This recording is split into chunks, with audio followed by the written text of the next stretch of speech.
huge. Like, he could have flicked my head off in a heartbeat, like bitten it off and thrown it. And we were able to speak to him and to get our demeanor to a point where we at least were able to get him to sit down.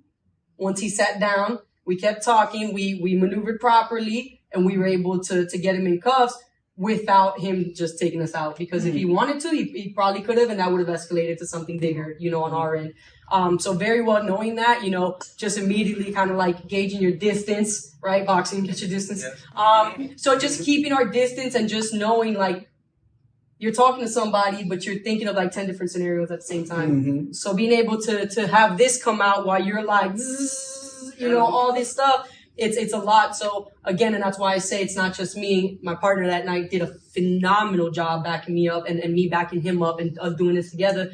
So, I mean, we were able to get him and then subdue him and put him in cuffs, and he nudged a little bit after that, but we handled that in a way where it could have ended up deadly, and I think that to this day, that's just one of the biggest to me, because that was one of the first times where I was like, oh my God, this is it. This is it. Like, this is it, and it was the first time that I really looked like that. It was the first time I looked at someone and said, and then really felt that they could end my life with a flick. You know what that feels like to have someone, and I'm a fighter, and I'm not easily intimidated.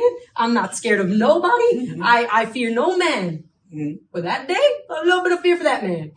But that fear goes out the window because God jumps in, like I always say. He speaks to us. He helps us. He's on scene with us, and we do what we have to do, and nobody was hurt. So that's all I care about, because his life matters to me too. His life mattered. It didn't matter. It did not matter what drugs he was on, and none of that. He still mattered to me, and I wanted nothing more than to have that situation go exactly how it did. You're like and I went home crying that day, praying and just thanking God, like, oh man, you have my back like no other. So you can't tell me about God when I see him every single day. I love it. Super inspirational.